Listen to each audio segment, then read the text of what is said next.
Mic check 1 2 1 2. We got going on right now. And we're going to talk about three things in this live stream. Obviously, fight week as upon us right now, UFC 319. Okay. And also, we got a boxing card going on. 319. Okay. We got a boxing card going on this weekend, which also has Dylan Whyte taking on the very young prospect Moses Otama, the guy who they say is going to be the next Mike Tyson, right? Uh, we're going to discuss that. The other thing that we're going to discuss also is the fighter pay that deals with Paramount and their new TV deal.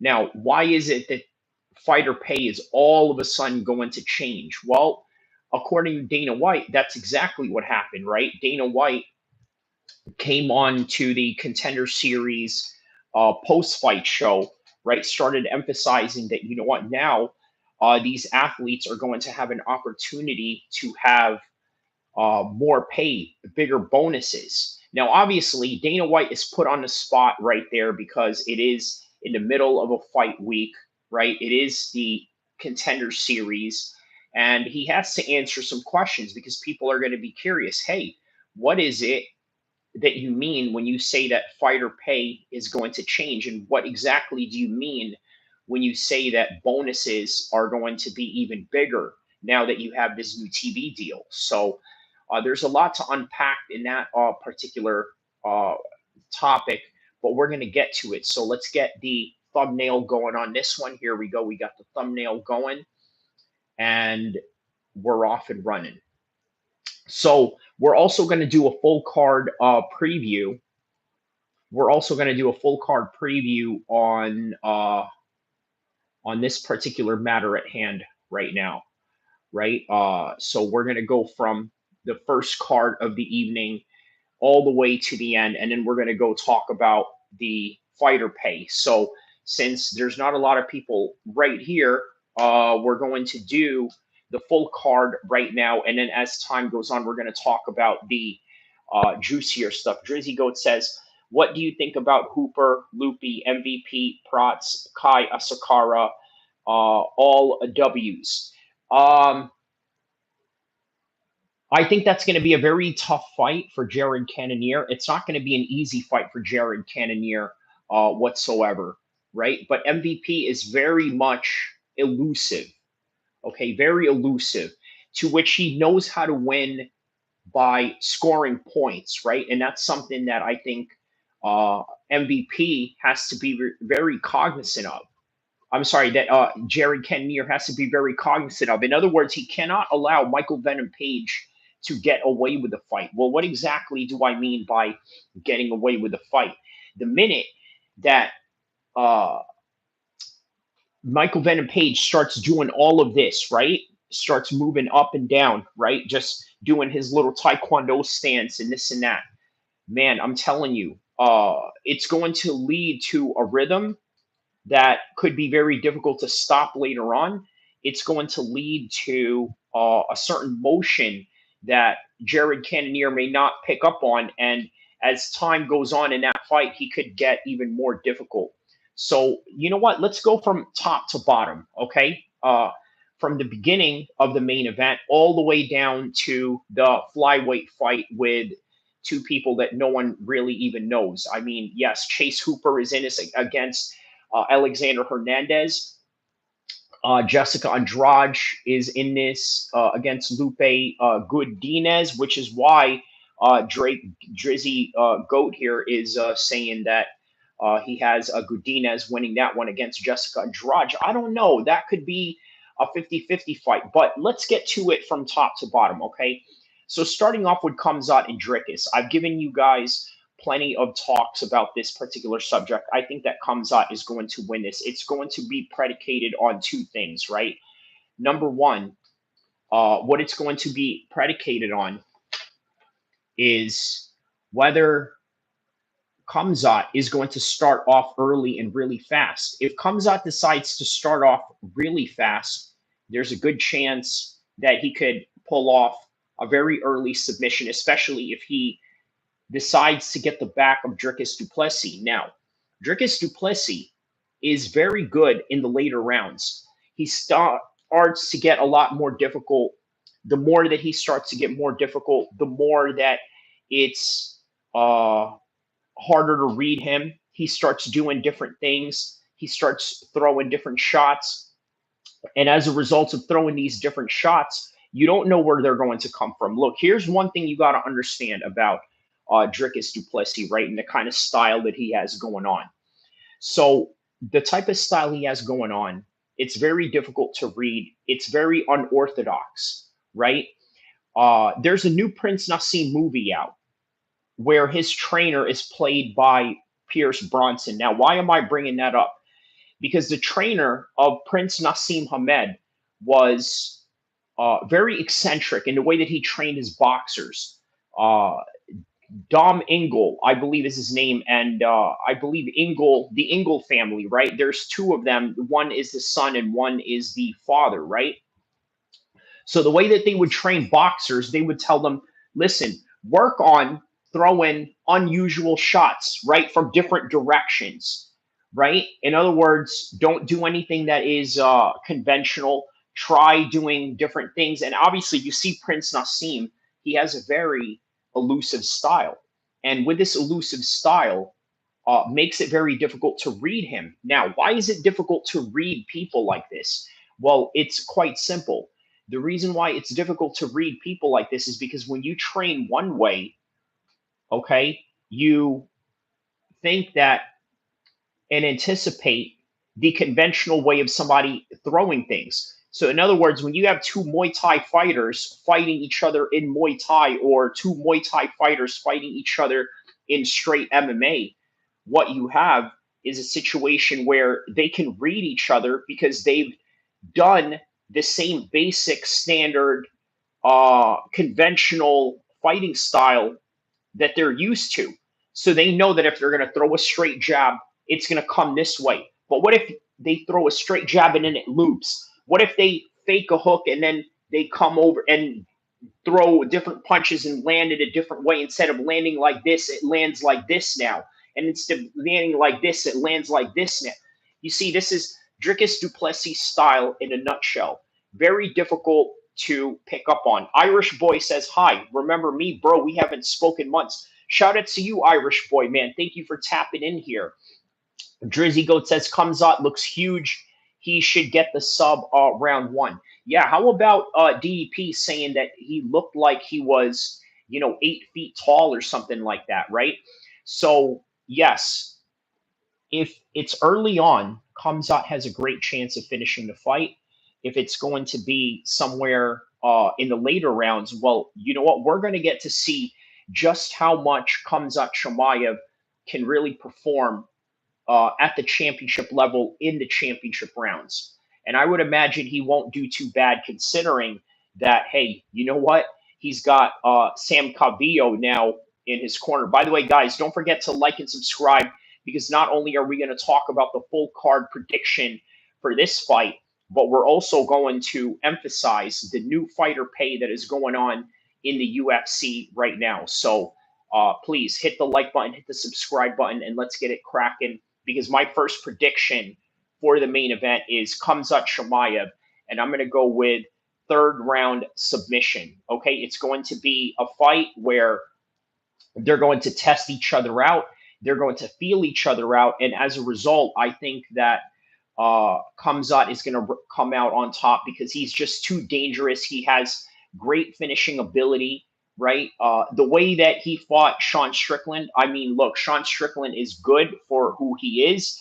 But from what people have said about Khamzat taking on Strickland in the gym, I can't imagine that, let me just say this. I think the fact that Khamzat can beat Sean Strickland so easily, I don't see how he can't do the same thing to Dricus du Plessis, and that is my prediction for the main event. Now, moving on to the co-main event of the evening, LaRon Murphy versus Aaron Pico. I'm going to go with LaRon Murphy on this one. Look, I know that Aaron Pico came in here training with Khamzat Chimaev. LaRon Murphy is very, you know what? Let me change my mind on that. I'm going to have to go with Aaron Pico on this one. Yeah. I'm going to go with Aaron Pico. At first, my official prediction was that I was going to go with LaRon Murphy. I'm sorry, I was going to go with LaRon Murphy based on the fact that he's undefeated, based on the fact that he has UFC caliber. But Aaron Pico has UFC caliber in terms of the people that he trains with. He knows what that's like. He's been in there, maybe not the same level of competition that you have at Bellator, but still. Yeah, I'm going to go with Aaron Pico on this one. I think training with Khamzat is going to benefit him multiple times towards this fight. So I'm going to go with Aaron Pico on this one. Okay. So, Marty Miller, shout out to you, my man, the GOAT of MMA content. Thank you, my man. Thank you, my man. Thank you for that. Drizzy Goat says, I got Pico by KO or decision. Drizzy Goat says the fight is going under 2 rounds. Comes on. Oh, yeah, we read that part.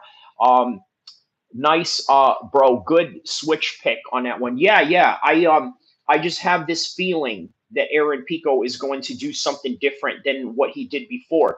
When he came into Bellator, they used him as an experiment, right? He was a kid that had boxing credentials, had wrestling credentials.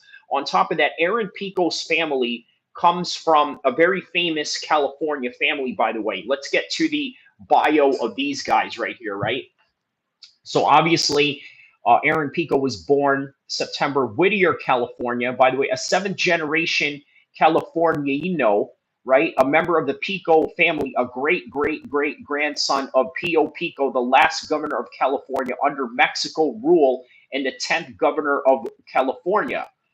So think about that, right? Very interesting background. You know who else has an interesting background? LaRon Murphy.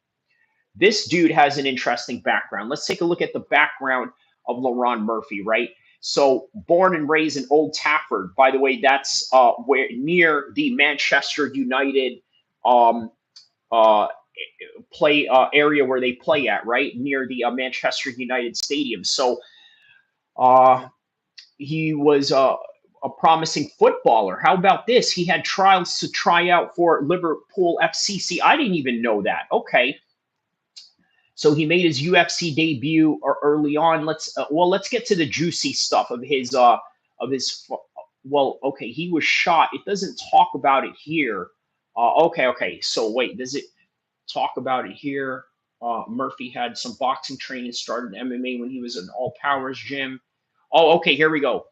2013, having left the barber shop on Lloyd Street, south in Manchester suburb of Fallowfield, was shot by a gunman. LaRon hit by 3 bullets, being hit on the face and the neck twice. Due to injuries, Murphy had to get a serious prosthetic teeth, and he has a tiny shard of bullet permanently embedded in his tongue.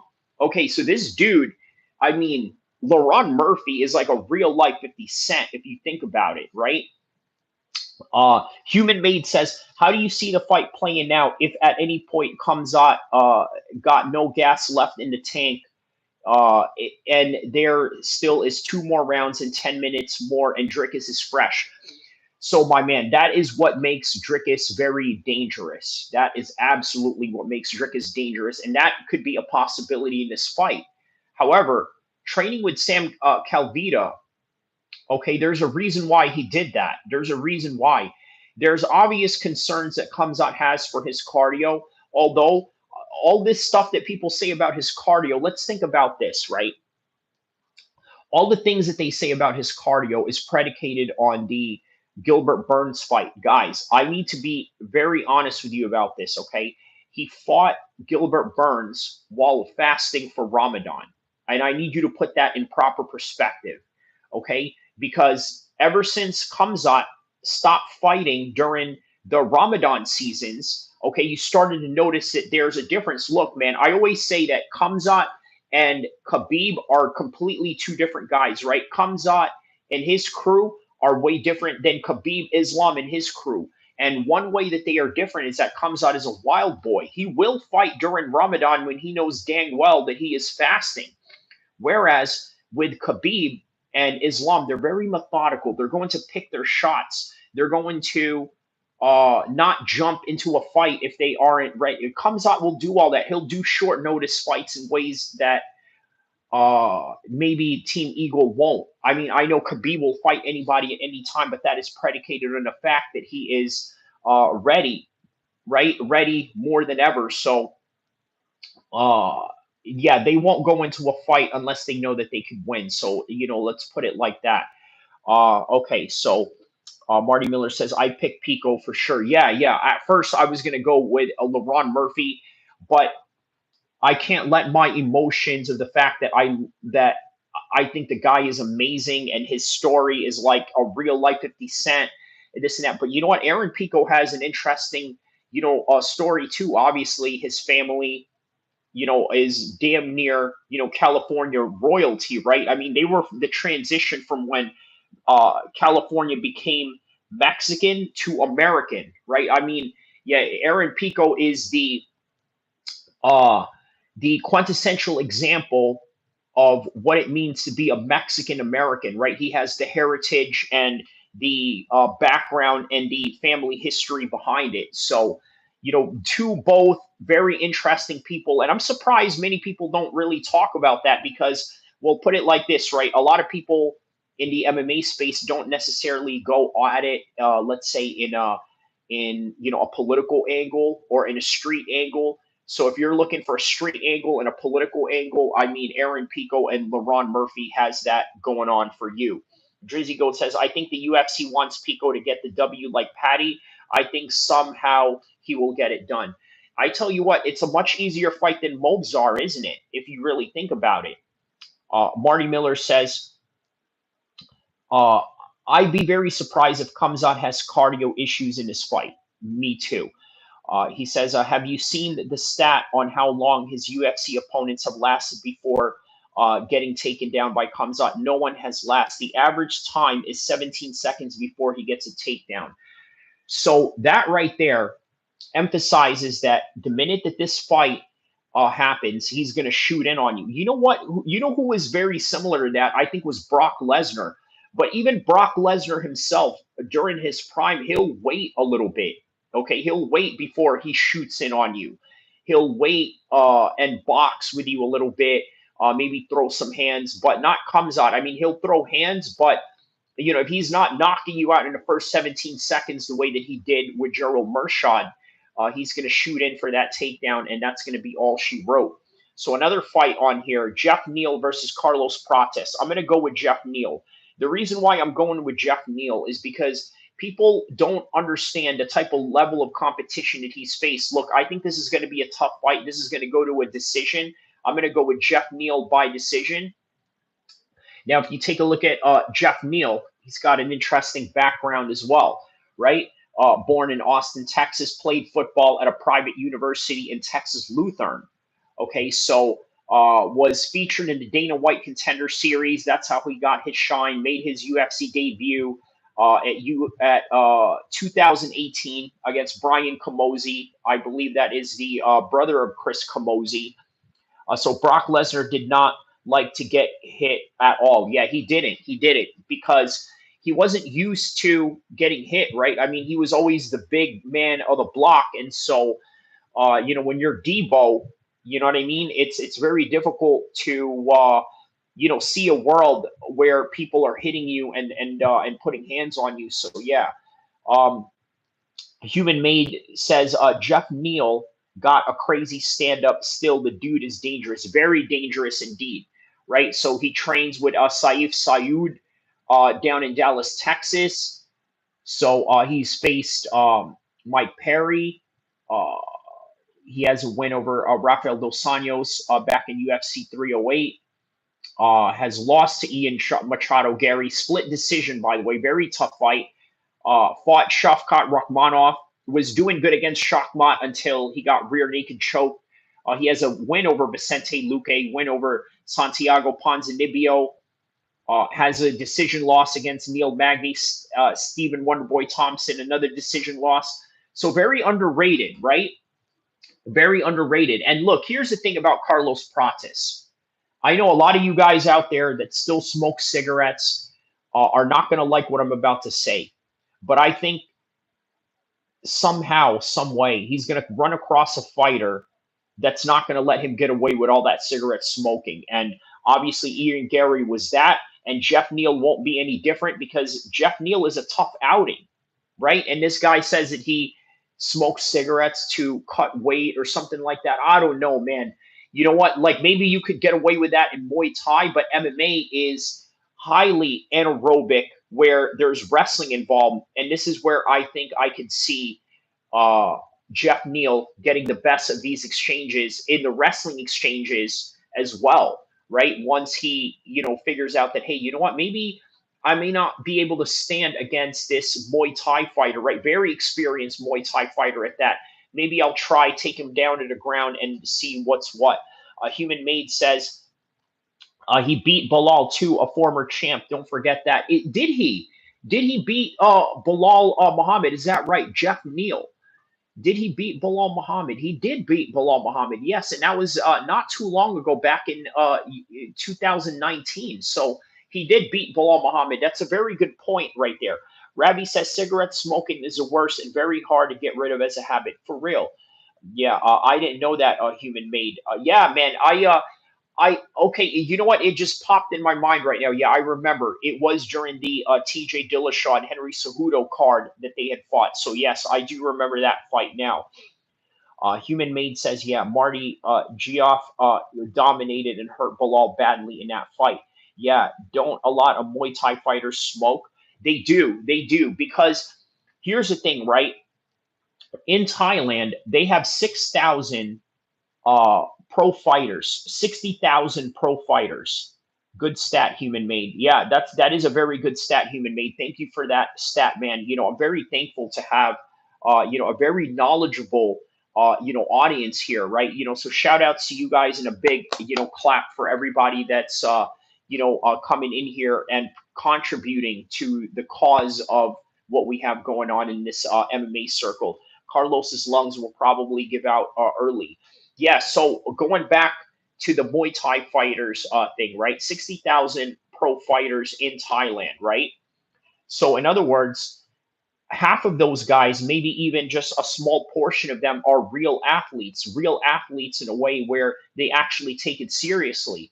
And then the rest of them, maybe even the 50,000 of them, they're all guys that were kind of pushed into that, right? Like the Chechens are very similar to that, right? A lot of them are pushed into a fighting career and not necessarily into a career of, other means, right? So, yeah, man, it's just what it is. They just have too many fighters and not a lot of them take it seriously. So, yeah, it is a common trend in Muay Thai for many of the fighters in that region to smoke cigarettes. So, the people's main event or the people's co-main event. This should have been co-main event. Jared Cannonier versus Michael Venom Page. I talked about it earlier. Okay, so Carlos Prates round one KO by Drizzy Goat. Marty Miller says must have been before Bilal got the Canelo hands. Oh man, yeah. Okay. Bilal stinks. Drizzy Goat says, well, he is a former champion, and we don't know the extent of how good JDM is. So we're going to find out in his first title defense, which is not an easy title defense against a former champion who vacated in Islam Makhachev. So Marty Miller says, I will say he's very unlikable. Who, Bilal? You know what? The reason why I think Bilal is unlikable is because uh, if you really strip him down, right, aside from the fact that he's Arab, that he's Muslim, this and that, he's a Midwest American wrestler. Okay, you strip all that down of being Palestinian American and being an Arab and being a Muslim. You strip all that down. He's a Midwest American wrestler, and I don't know what it is, man. Midwest guys. No offense to Midwest guys or anything like that, but if they become champion, they're not necessarily always going to be the most uh, marketable people, right? You know what I mean? Because you look, man, if you've ever met wrestlers, you're not exactly, always the most interesting people aside from TJ Dillashaw and a few other people that I met in Team Alpha Male. But most wrestlers are not, they're not really, yeah, they're not really that interesting as a person. Not jokes, but I always said Shafkat would beat Bilal. That would be a good fight somewhere down the road. Robbie says Khamzat versus Islam would be epic. Well, I tell you what, Khamzat did mention that what he was going to do was sort of wait for Islam to beat JDM. And then he said that he was going to come down to 170. He's not planning on moving up further at 185. He's going to stay at 185 or at least maybe vacate that belt and then go down to 170. And yeah, that would be epic right there, right? I mean, the best taking on the best no matter what. So Fresh Melon Juice says Bilal bites on everything. I think that's annoying. Bites on everything. Emphasize that a little bit. Human Made. What is your favorite fight of all time? You can only pick one. I got Dan Henderson versus Shogun 1. Yeah, I would have to say Justin Gaethje versus Max Holloway. That would be my favorite fight. But it goes up there with Connor and Khabib as well. So Khamzat treated DC like a child, swinging him around. Well, you know what, man? Listen, I don't know if I want to take too much out of that because remember, right? DC can't come in here and hurt the fighters that are going to be in the show, right? And in the back of DC's mind, he knows that as a fan and as a commentator, that he can't be out there really going roughhousing on Khamzat during fight week, right? So of course he's going to let him. Man, listen, you know how many training partners of mine let me, not beat him up, but, looks like I'm, in a dominant position, against him during my fight week. I mean, it's just what you do. Forza Sambandora, Giandorno says, okay, shout out to you, man. It must be a new guy in here. Shout out to you. That must be Italian. So what does Forza Sampadora mean?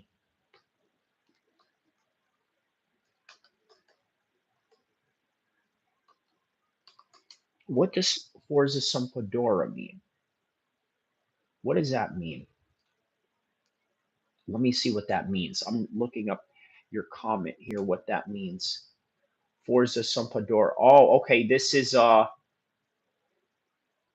is this? Forza Sampadora. It's okay, football. Okay, it's a football team. Okay. That's tough, human. John Jones versus Gustafsson 1 comes to mind.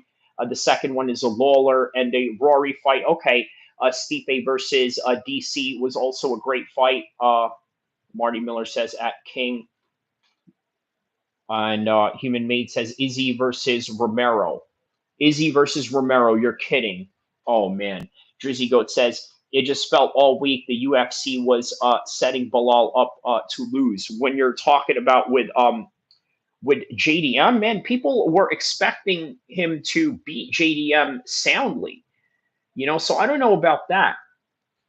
Okay, Michael Venom Page versus Jared Cannonier. I'm going to go with Michael Venom Page on this one. I think the elusive style that he has going on, he's going to get away with it. Jared Cannonier is a power fighter, right? He's going to emphasize a lot of power in this. So, but I think Michael Venom Page is going to get away with a decision just based on the point fighting style he has alone. Tim Elliott versus Kai Asakara. I'm going to go with Tim Elliott on this one, right? I think Kai Asakara is great. I think that, yes, he had a bad outing against the champ, but Tim Elliott won't be any easier. So I'm going to go with Tim Elliott by decision because, flyweights don't always get the finish. So Jersey Goat says it felt like all week the UFC. Okay, we read that one with a JDM. MVP decision wins. He's really good. Human Made says JDM was the underdog against Bilal. Fresh Melon Juice says Bilal made himself lose thinking he's Canelo. Kai Sakar is going to KO Tim. Bad pick by you. Yeah, look, the reason why I'm picking Tim is because I just think there's a lot of experience that Tim has in the UFC that Kai Asakara may not have. And, the fight can easily get away. Look, Tim is also very elusive. If you've ever seen Tim fight, I mean, it is very elusive. It's very difficult to pick up on. But, it is a fight game. We shall see, how that goes. King Silva says, I just subbed, bro. I'm new here. You seem like a chill guy. Thank you, King Silva, man. That means a lot to me, man. Thank you so much. Avin, the Conqueror MMA, picking Tim Elliott, dead.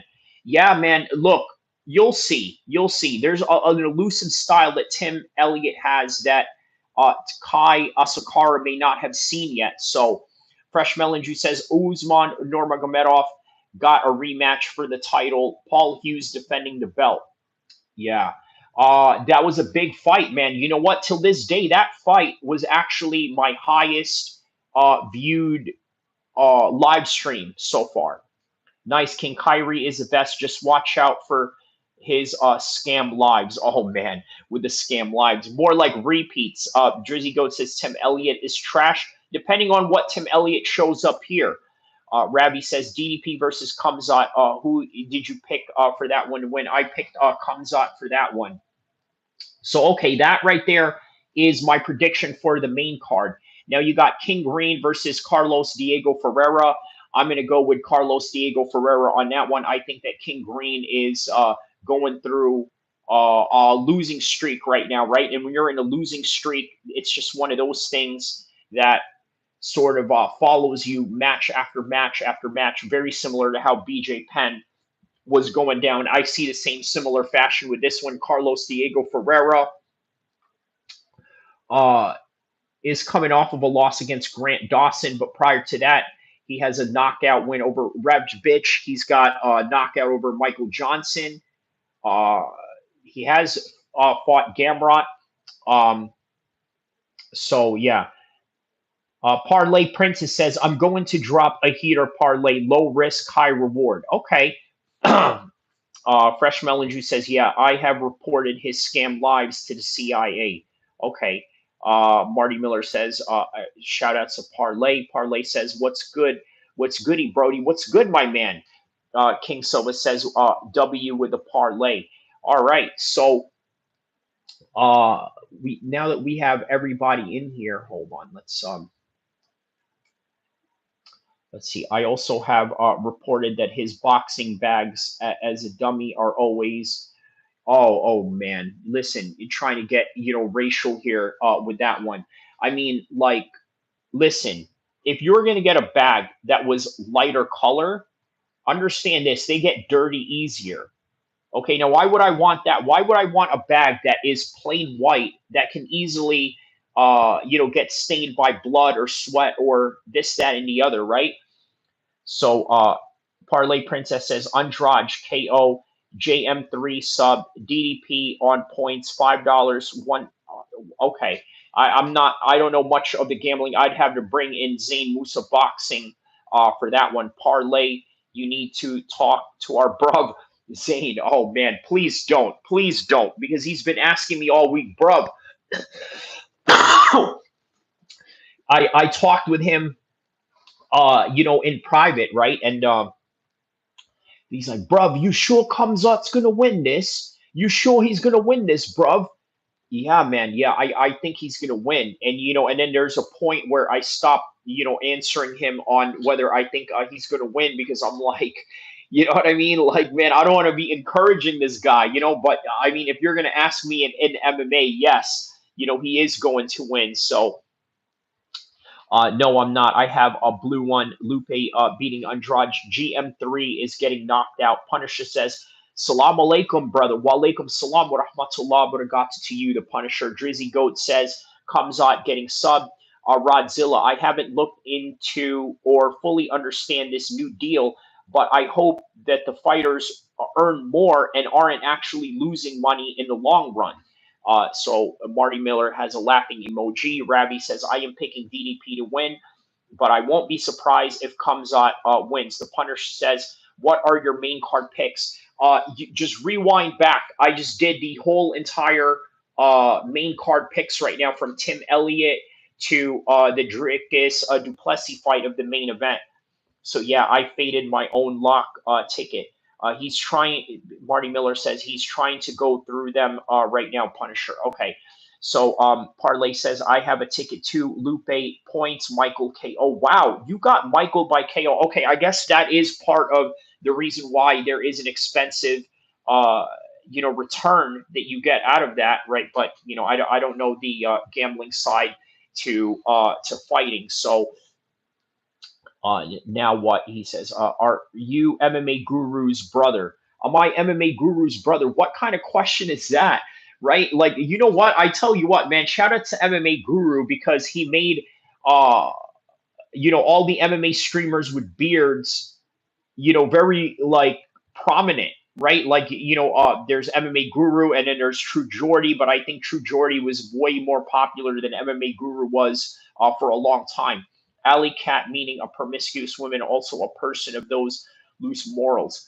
I mean, listen, man, it's a shirt from a gym down in Venice Beach, California, man. What do you want me to do, bro? Marty Miller says, I think most of the fighters will make more. It might affect top tier guys, though, that are used to making a lot of pay per views. Ravi says, just kidding. Keep rocking, bro. Of course, man. Of course.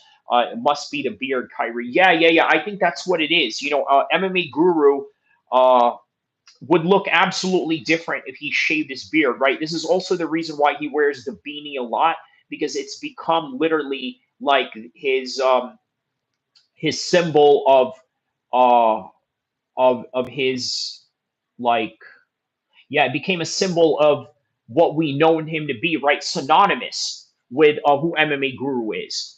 Okay, so moving down to the card, you got Gerald Mershad versus Michael Olajanchuk. I'm going with Michael Olajanchuk on this one.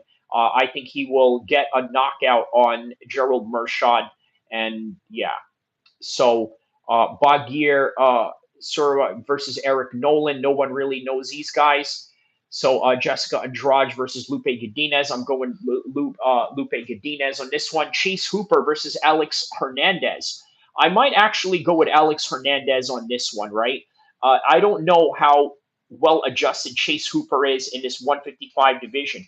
Guru makes more money than both my parents combined. Yes, he does. Parlay says Guru adopted me. Oh, is that right? Rodzilla says Guru was okay when he had 20K subs, but now he is just silly shame how he was rewarded for being such a weirdo. Emphasize on that a little bit, Rodzilla. I'm not saying I disagree with you, but yeah, man, emphasize that a little bit. How about this? The legend Edson Barbosa taking on Jakar Close. I'm going to go with Jakar Close on this one. The wrestling is going to be way too much for Edson Barbosa, and Edson Barbosa is a little bit older now. I would be curious to see how his leg kicks are going to be effective in this one. I think that he's going to try to throw some leg kicks at Jakar Close. And as he's throwing these leg kicks, I think Jakar Close is going to get a single leg takedown out of nowhere. And yeah, Brian Battle versus Nursan Rusabov. I'm going to go with Nursulon on this one. Karine Silva versus Dion Barbosa. I'm going to go with Karine Silva. And then you have Rodrigo versus Danny Donencho. And then Abili Idris. And then Joseph Morales, a bunch of no names, which will probably be known later on. But yeah, Drizzy Goat says Barbosa will KO him. What are your views on the Paramount UFC deal? We're going to get to that. So, okay. Parlay Princess, if Hooper loses, I will crash out. Wow. Okay, so let's see here.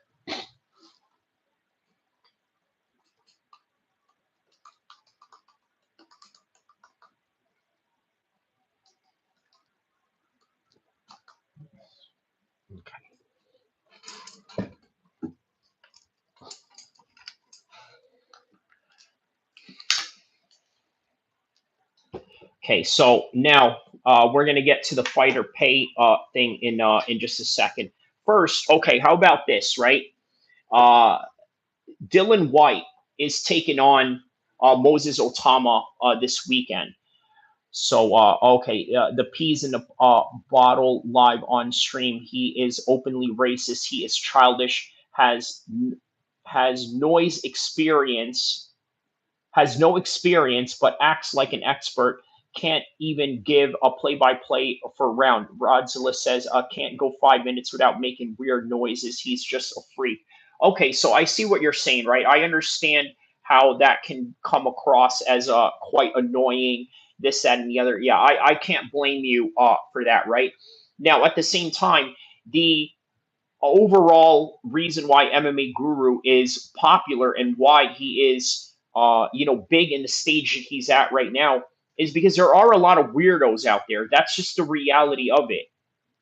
Okay, there's a lot of weirdos out there, and when you have a lot of weirdos, you're going to be attracted to weirdos. And yeah, he has a lot of weirdo followings out there, and one thing led to another, and now he is where he's at. So inshallah, I hope to get to that level as well, so that I can change the landscape of MMA YouTubing, right? Because obviously, I'm a little bit different than how I would approach things as opposed to him. So Danielle 218 says a goofy like Guru being overly famous just shows the state of the average MMA fan. That is true. That is true. So that's why you guys got to help me on this one, so that we can go chase MMA Guru up to the top. And believe me, if I get to that level where I can talk smack to him and I can get his attention, I'm going to be extremely relentless to the point where, he may not even love himself afterwards, because,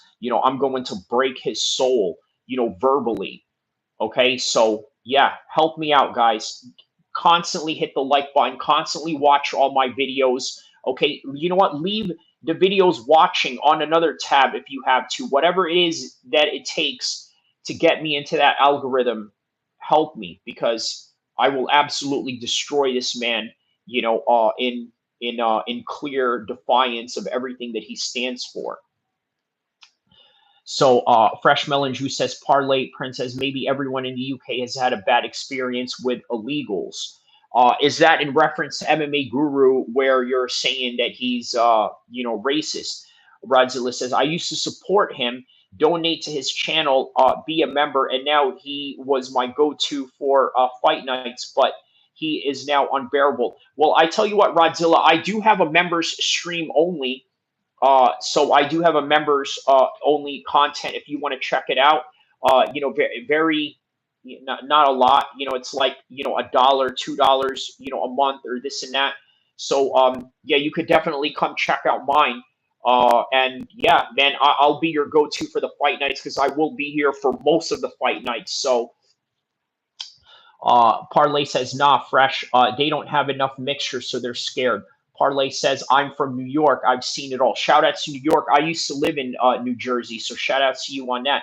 Drizzy Goat says, my favorites are Fight Fairy, Marshall, you, and MMA experts. Wow. Okay. I'm glad that you put me in those names right there. I mean, obviously, I don't know who those guys are, but they are somewhat of a fairly known channel. So shout out to you on that. Danielle 218 says it's City Life, Kyrie, Rush Hour, Combat Casual, the only channels I will give a watch to, and hope you will make it. You will all make it. Thank you, my man. Fight Fairy, laughing emoji at Parlay. Yeah, they are not used to being robbed. And oh man, okay, wow, okay, that's a little extreme right there. So yeah, man, what do you guys think of the state of the 185 division right now? Right? What do you guys think about? What do you guys think about the state of the 185 division right now? Pretty stacked, right? So I have yeah, I'm gonna be coming out with a video on that. Uh, what do we have here? Oh, I watch Lucas Tracy MMA. That's a gay take. Parlay MMA says, King Silva says, I used to watch because he's a funny guy.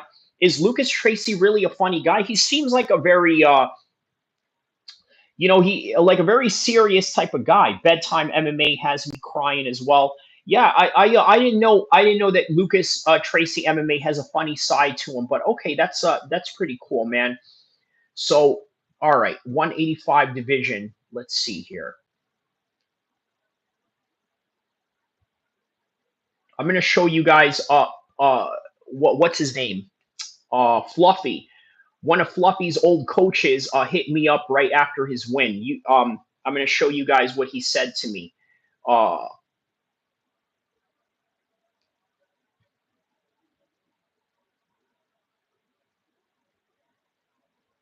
let's see here.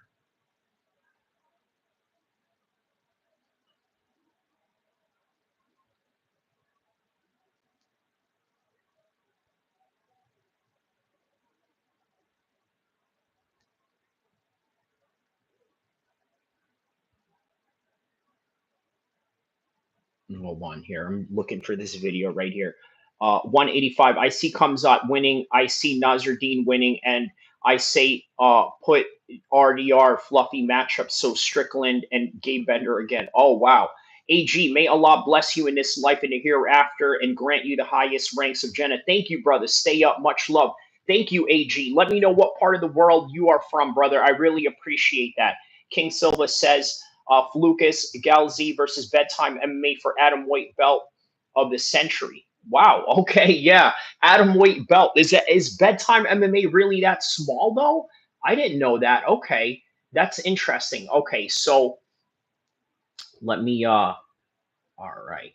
So let's see here.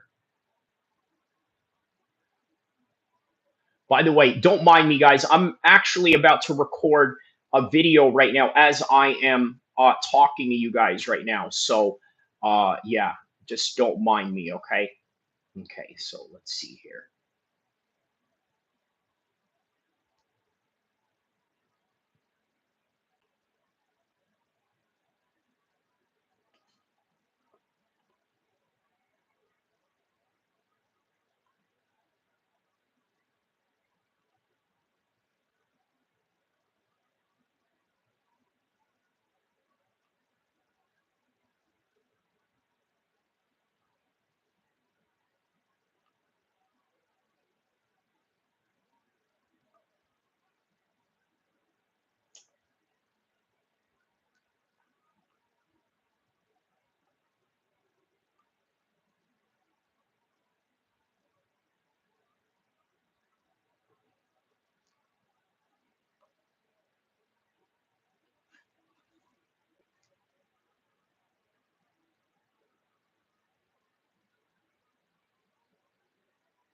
Okay, so wait, let's see here.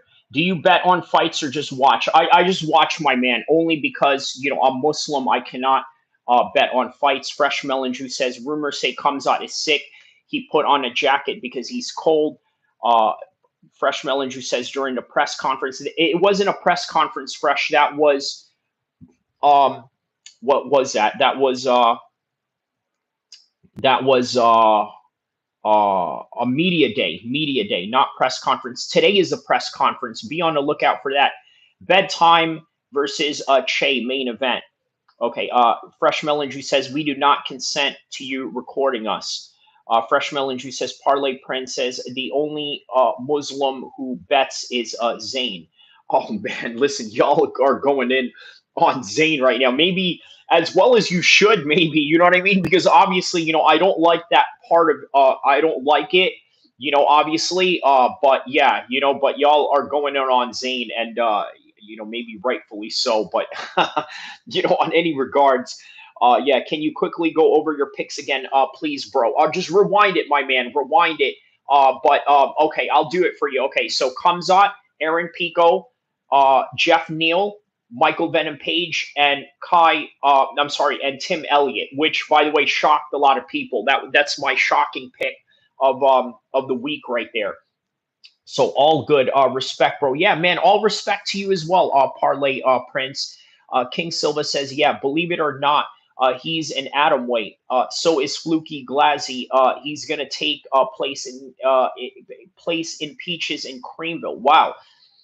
Fresh Melon Juice says, I'm the Muslim police. Well, I tell you what, man. You've emphasized in sort of recommending me to live stream the Juma prayers that I go to. So, I mean, shout out to you on that, my man. A big shout out to you on that. So, you may not be Muslim in real life, but yeah, you are the Muslim police around here in my chat, Fresh. So, whoa, Black Betty says thoughts on the Saudi royal family announcing they are releasing Mecca coin cryptocurrency. Wow. All right, man. Whoa, Black Betty comes in here with a breaking news. That is awesome, man. Man, what are my thoughts on it? I think it's great that at least Saudi Arabia is maintaining a level of how do I say this, Islamic identity, right? Because many conservatives in the Muslim world have really emphasized that Saudi has sort of steered away from that path, but this is step in the right direction, for their appeasement of the religious conservatives. So, Adrian, how you doing? Good, my man. Good. Shout out to Adrian from, I believe, Russia, is it, right? So we got some Russians in here right now. And J03, he says, yo, my man, how are you? Marty Miller, 65, stop working and engage. Well, I mean, listen, you know what, man? I welcome anybody that comes here to contribute into the chat, but I also welcome people around the world that are listening while they are out working as well, right? Because obviously that is what we are here for. Riaz Ori says, Assalamu alaikum, brother. Where are you from? Wa alaikum salam wa rahmatullah wa barakatuh. I am from Sacramento, California. Represent. Marty Miller says, I am trying to when I can. Yeah, man. Shout outs to Marty Miller on that. All right. So I'm going to show you guys Fluffy's old coach, right? I need you guys to read this right here real quick, okay? Right here. Read this. This is what Fluffy's coach had to say about my video on Fluffy being, being the #1 contender. So let's see here. Okay, so I'm from Cape Town, South Africa. Man, we got some South Africans in here. That's what's up, man. And you know what? How appropriate, right? Obviously, because it's a Dricus fight week. So I'd be curious to hear your takes on that, right? What do you think? Do you think that Dricus is going to win this, or will our fellow Muslim brother win this? Man, you're Muslim and you're from South Africa. How torn are you? Have you ever trained at Team Alpha Male? I have, Whoa, Black Betty. Yes, I have. During the TJ Dillashaw days, I was there, and the Chad Mendez days. Yeah, man. Yeah, it's one of the best teams in the world for sure. So, my family had the opportunity to move to Saudi over 20 years ago. Now I'm older, and the UK has gotten so bad now. Yeah. So yeah. Okay. Yeah, that's crazy, man. The UK has gotten bad from what I've heard, but I think that goes for most places around the world. TJ stole all of Kyrie's moves. No, in fact, I stole all of his moves, to be quite honest with you, right? I watched that kid in his footwork and, how he gets down. And yeah, Juice Man 562 says, Sack Town. Ori says Khamzat. So I guess you're going for Khamzat on this one, even though you are from South Africa. That's what I'm talking about, man. All right. So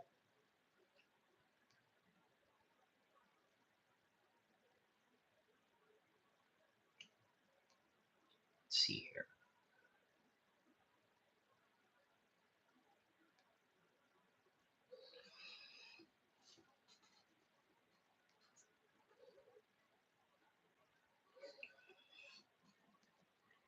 All right. So the middleweight division right now is stacked right down to the max. One of the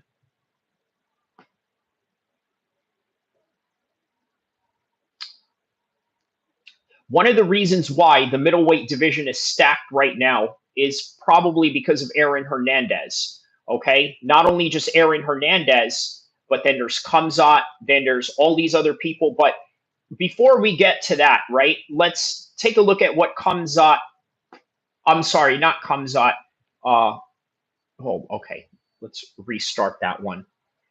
The reason why the middleweight division is stacked right now, Aaron Hernandez is one of those reasons. Okay. Now, before we get to the stats and facts of everybody in the 185 division, let's take a look at and read what Aaron. Oh, no. Okay. So, middleweight division, as stacked as it ever has been, right?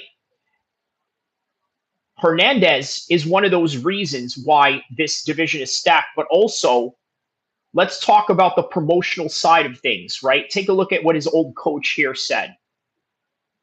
I want you to pause this and read what he said, okay?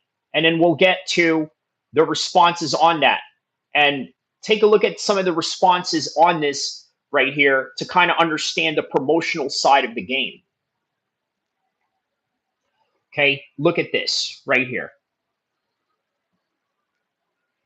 Michael Gonzalez, by the way, he's also a local Sacramento fighter out here, right? Uh, well, at least back in the days. You need to stop. Bottom line, Fluffy is next for the title shot in the winner. Next will be DDP, Khamzat. That's it. Stop Dick Ryden. You ain't been his coach for years. Wow, look at this. Look at this right here, right? Adrian says, I traveled to Cape Town in 2016. Do you guys like DDP in South Africa? He asks. Rodzilla says, you got any Polynesian in you, bro? You look like you are strong.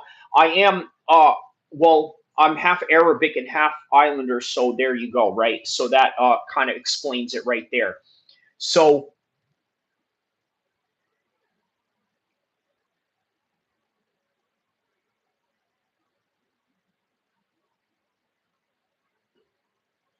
let's see here. Yeah.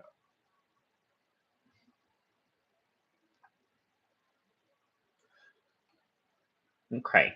Assalamu alaikum shotgun says. Fresh melon juice says, so you're an island boy. Rodzilla says, yeah, you made out of steel then.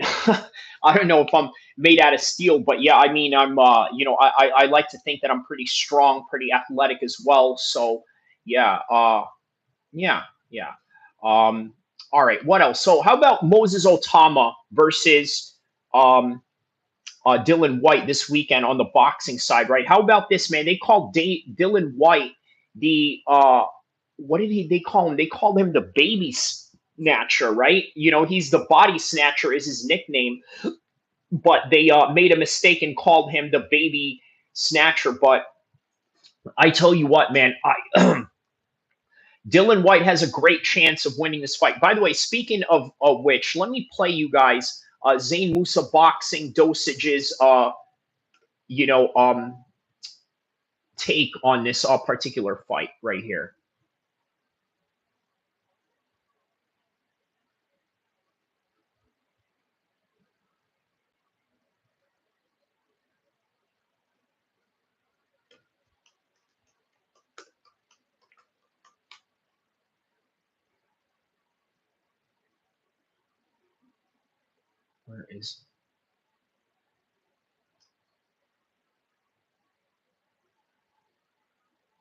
Where is Zane's page here?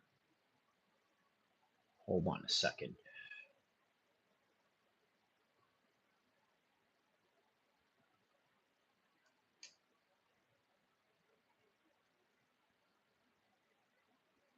Okay, here we go. Let me put this right here.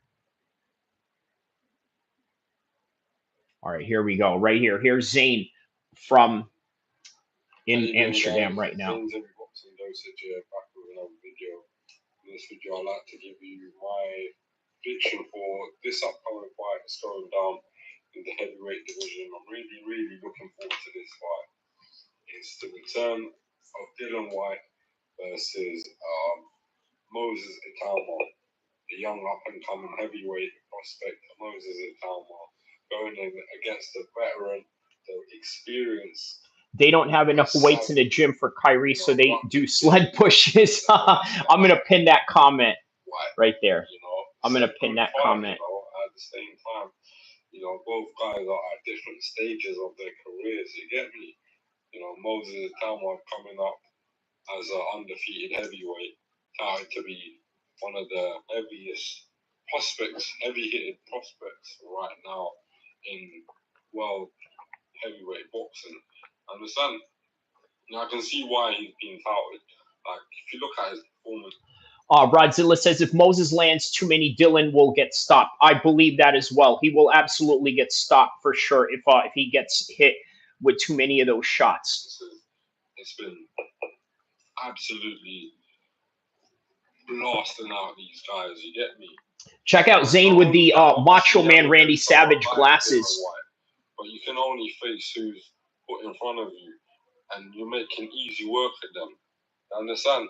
It's not his fault. But Dillian Whyte is definitely a step up in competition, is what I would say. You understand? Dylan Whyte is a guy that's been in there with the best heavyweights in the world in terms of like people like Anthony Joshua, Joseph Parker, Eric Chisora. You know what I mean? He's been in there with the top upper echelon heavyweights, but at the same time, you know, he's never been in with someone that is young and hungry like Moses Itauma. You get me? Moses Itauma is a young up and coming heavyweight who's really, really banging on the doors of world level here. Do you understand? But this is a different sort of kettle of fish. Do you understand? Dylan Whyte is not someone that can be underestimated, because if he is underestimating He says, Dylan Whyte, do you understand? Do you know what I mean? Bruv. you understand? Dylan White's a good fighter. He's got that power. Even though he's an Asian fighter, he's got that power to still put your lights up. You understand? And that's the good thing about Dylan Whyte. That's what makes him a bit dangerous. You understand? And he can't be written off because one punch in the heavyweight division can change everything. You get me? I believe if Dylan Whyte can get out the first couple rounds, which Moses Itauma is very dangerous in, you get me, in the first couple rounds, then you know he's got a big chance of pulling off the upset.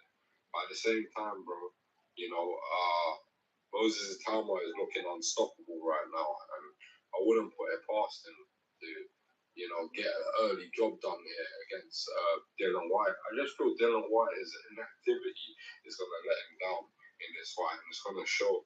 Understand? That's the problem here. You know, that's what makes me not confident. But looking at his training physique and everything, he looks like he has been staying ready and he's in shape. You get me? And he can't be written off here. You know, but Moses Itauma, I think he's just a very good fighter, and he says we can barely understand, bruv. got a very good amateur background. You get me? And the timing of this fight makes it a right sort of call for Moses Itauma to go in. All right, so if you guys want to see the rest of that, check out Zane Musa Boxing Dosage. It's right here on this channel, right here. If you guys want to check it out, Zane Musa Boxing Dosage. He will be live right here with us, so more than likely he'll probably put on some bets for that fight. If he does, well, yeah. I'm not going to be happy about it, but it'll make a good show. All right, let's just put it like that. Right, Dillian's going to go in head down, and he's going to try to get his head on Moses' chest, and he's going to take a battering. So basically, close range style is what you're saying. So Dillian's going to go in head down, and he's going to try to get his head on Moses' chest to chest. So basically, Mexican boxing style is what you're saying. So okay, going back to the 185 division that I wanted to talk about, right? You know,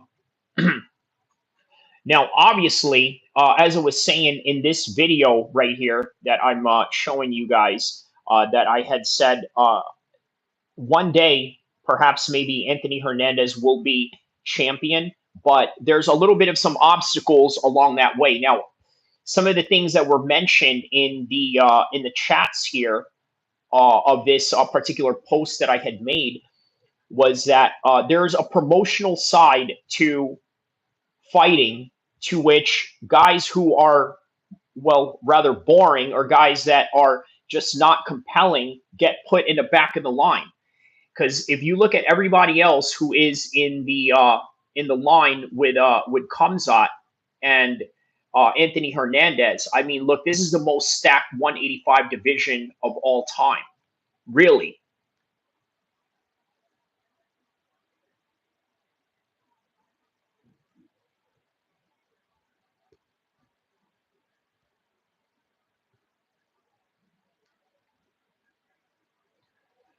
Take a look at who the top 5 is of the middleweight division right now, and that's not including Anthony Hernandez, who is not in the top 5, nor is he in the top 10, but is breaking close to it, right? Obviously, right up top, you have Dricus, you got Khamzat Chimaev, and then you have Sean Strickland, who's right there, a former champion. Izzy, who's a former champion. Now Imavov, who's a former champion, who just knocked out Izzy, right? Stacked division. And even though Izzy got knocked out by Imavov, Izzy could beat Imavov at any given day. And both of these guys can beat each other at any given time. Now, there's an exciting matchup for Sean Strickland right there against Khamzat Chimaev. And then you also got an exciting matchup for Sean Strickland versus Imavov. But then you also got an exciting matchup for Imavov versus Dricus if, let's say, Dricus loses to Khamzat Chimaev. Or maybe Imavov could take on Khamzat Chimaev. But where does Anthony Hernandez sort of fall in line with that? Now, look, before that comment was erased by one of the commenters there, right? One of the things that he said there when he was sort of getting at Anthony Hernandez's former coach was something to the effect of, hey, you know what, man? I don't think you understand there's a promotional component to this fight game that many people don't really see, right? If they don't find you compelling, if they don't think that you can sell tickets, they're going to put you in the back of the line. And I think that is one of the things that is happening with with Anthony Hernandez right now. Aaron Hernandez, what am I saying? But the way that he sort of went and, finished off, his last opponent, you could probably put him up there with Aaron Hernandez. All right, but that's neither here or there.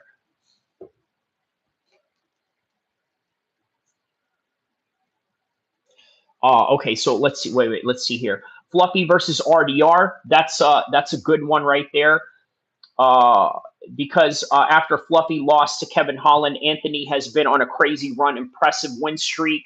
Strickland beats Imavov. Been swamped would work, but I'm back. Toxic Gameplays. Shout out to you, my man. Thank you for tapping in. So, okay, let's see here.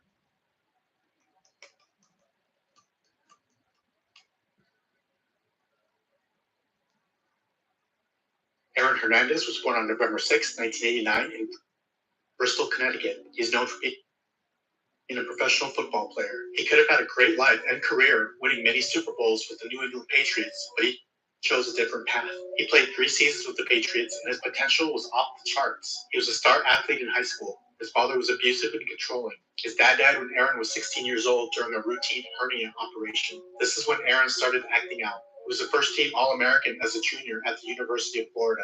NFL teams were hesitant to draft him due to his many off-the-field issues. In 2012, he signed a 5-year, $40 million contract.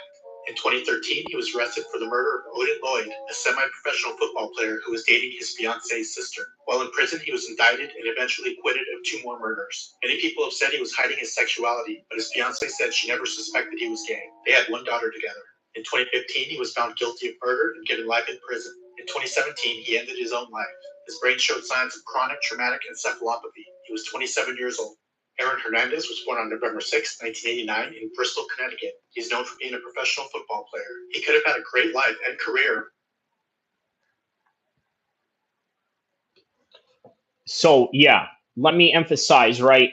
Aaron Hernandez is not to be mistaken for Anthony Hernandez, right? Not at all. 2 totally different people.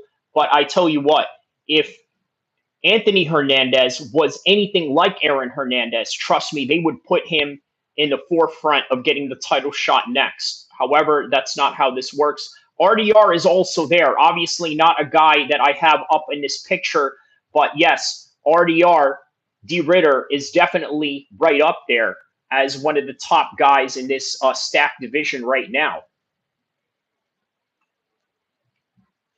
What do we have here? I don't know if you remember Strickland and Imavov had fought already. Yes, that's right. Fresh Melon Juice says, what is Middle Eastern? Middle to who and the boss of the world? I don't understand what you mean by that. You got to emphasize a little bit what you mean by that one right there. Let's see if we can pull up any training sessions of RDR here.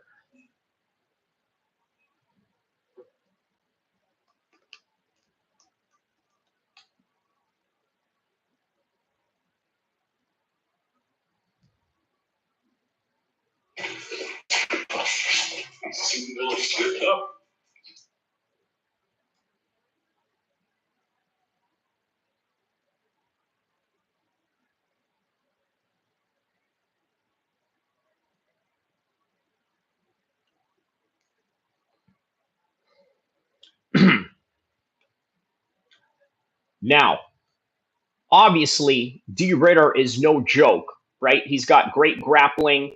Okay, as you've seen right here in this tutorial of him showing a little single leg takedown, little single leg trip. Great takedowns, great guard, great top position, great bottom position as well. But really is not that good on the feet. Not really the best striker, right? Even though he's Dutch. Nonetheless, he's right up there. Now, what about this whole entire division of 185, right? You can go back to the days of Anderson Silva, of Chris Weidman, and where we are at right now, right? I mean, this is a completely different division right now than the days of Anderson Silva, or maybe even the days of GSP and Michael Bisping. Right here, let me show you guys this little training right here by RDR. What Toxic Gameplay says, he said to me, Khamzat is Middle Eastern Muslim terrorist, and not knowing that Khamzat was also white too. Yeah, you know what? That's something a lot of people don't know, right? Listen, the Saudis for a long time have been funding a lot of wars that the Chechens have gotten into, right? I'll put it like that, right? So yeah, let's see here.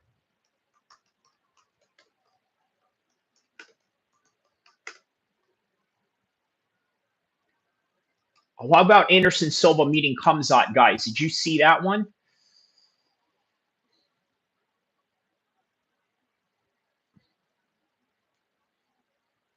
Right here.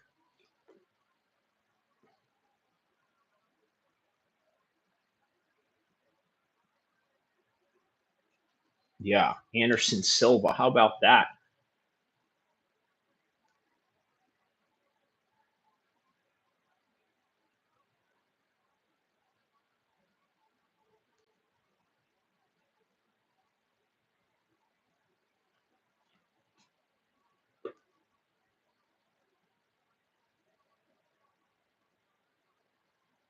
Now, how about the days when Anderson Silva was middleweight champ? Remember those days when he was the champion of the world? I mean, Anderson Silva was the man. He was the man. If you remember that fight that he had with Stephan Bonner, how he toyed with him. Shout out to Stephan Bonner, man, rest in peace. Also, Forrest uh, Griffin. How about that fight? How about the fight that Anderson Silva had with Chael Sonnen, where he was getting beat up at the first Chael Sonnen fight, by the way? He was getting beat up and out of nowhere gets a triangle choke. And then after Anderson Silva, you had the Chris Weidman era.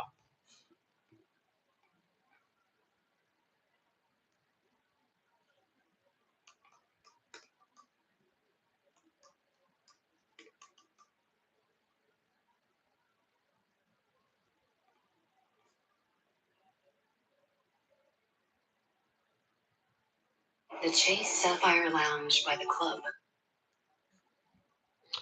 What do we have here? Fresh Melody says Middle East is Western geography and colonialism. You should use Western Asia and North Africa instead. Fresh Melody says Middle refers to the regions and positions from the vantage point of Western Europe. Okay, very interesting. Okay, so all right, here we go.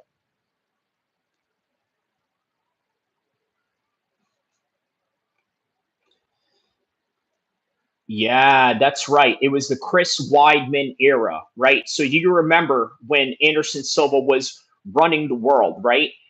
During that time, people were saying, hey, you know what? Chris Weidman was the guy to topple Anderson Silva. Now, why is that? Why were they saying that? Because Chris Weidman had the wrestling, he had the striking. He didn't have the type of striking that, let's say, Anderson Silva had, but the type of grappling that he had and the mixture of him putting it together, I mean, it proved to be very dangerous for Anderson Silva. And as a result, it is a reason why we got the two results that we got out of Chris Weidman going into those fights, right? And Chris Weidman was in his absolute prime during that time, right? Which really evolved the middleweight division. Look, you look at Chris Weidman's striking, it's not as impressive as Anderson Silva. But guess what? He was able to put it together. Just like Dricus, right? He didn't have the best striking. It's not the most crisp striking there is. It's decent striking. And in fact, it looks weird for some people, but it's still effective.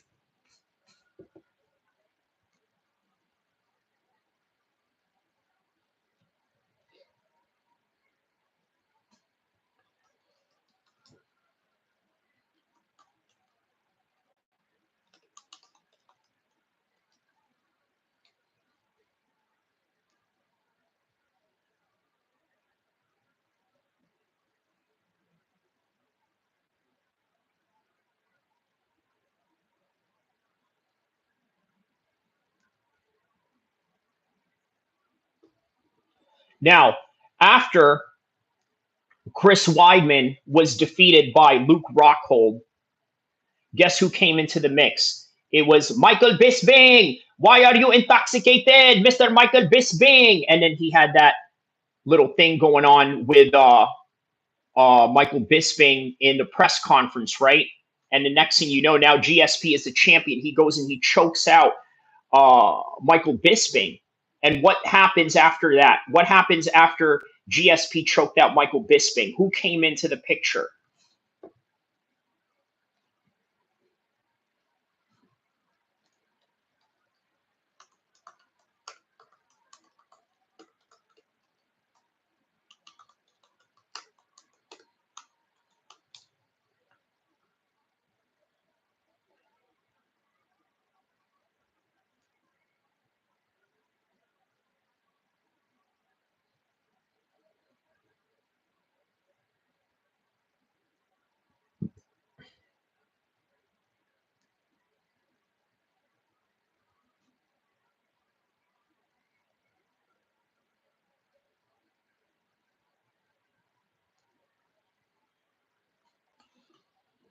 Well, I'll tell you who came into the picture. It was Robert Whitaker, right?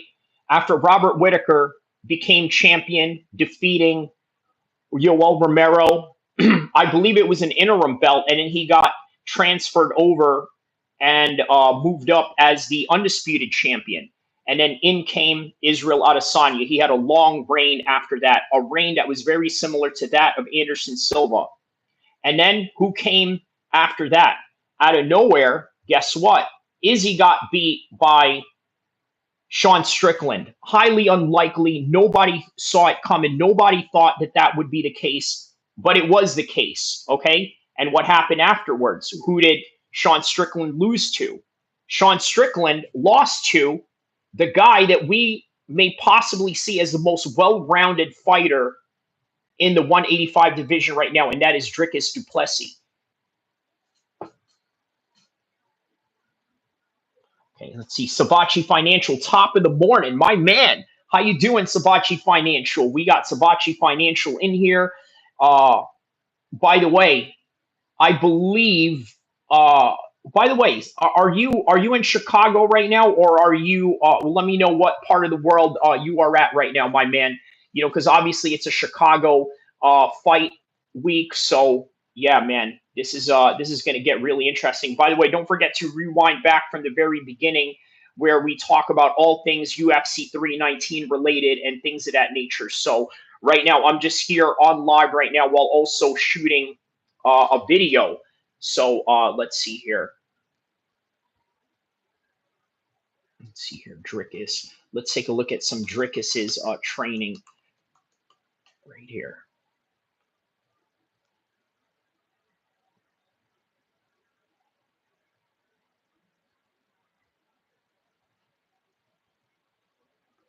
Okay, so in comes Dricus du Plessis now as the world champion, right? Undisputed champion at 185 after defeating Sean Strickland. Very unusual in the way that he throws his punches, something very different in ways that we have never seen before. A lot of people sort of look at it as amateurish, not really sharp, not really crisp as what many people would expect it to be. But on any regards, he works, right? What he does works. And the fact that it works, I think it's very difficult for a lot of people to try and pin down. Now, what about Khamzat Chimaev, right? In comparison to Dricus du Plessis. look, I think this is a completely different level that Dricus du Plessis is facing right now, but we will see.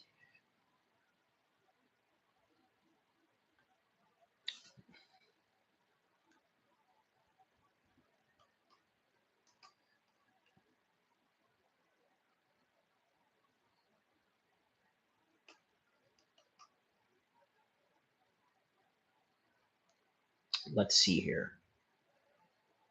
Oh, okay. We got a media workout with Khamzat Shamayev right here. He did a media workout the other day. Okay, this is great. We could use this on TV. Fresh Melon Juice says, gang-ish, Chicago on Phonium Grave. You heard? What do you mean by that, Fresh? Let me know what you mean by that, my man.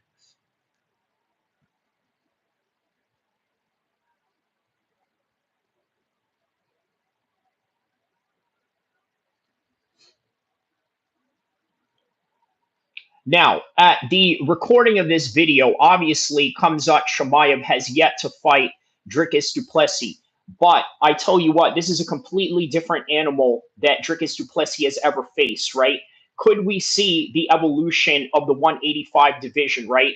You have Khamzat Shamayev, who is classically trained. If you look at the way that he throws his boxing stance, it's very Soviet Union-like, right? Has a lot of bounce to his step, a lot of straight shots, very similar to that of Dmitry Bivol, as I've mentioned over and over again, in how he trains, right? And how he sort of, moves and dodges in and out. But that's short lived. Once the bell rings, he goes straight right into the takedown right away, right? Goes straight into the takedown, but it doesn't mean that he doesn't have the strikes to go along with it. Is this a new evolution of the game? You went from Dricus, and then before Dricus, there was Sean Strickland, and then before Sean Strickland, there was Izzy, and before Izzy, there was Robert Whitaker. Before Robert Whitaker, there was GSP. Before GSP, there was Michael Bisping, who's always intoxicated. Michael Bisping, why are you intoxicated? And then before that, there was Luke Rockhold, who, by the way, is now boxing Darren Till. And then before Luke Rockhold, there was Chris Weidman. And before that, there was Anderson Silva. And before Anderson Silva, there was Rich Franklin. And you got to think, man, how far has the 185 division come in its evolution in skills, in their athletes, and the evolution of their roster as a whole. So, yeah, with that in mind, let's see what happens between these two. It's going to be an exciting matchup, and it's going to be a high-level 185 fight at the fullest. Okay.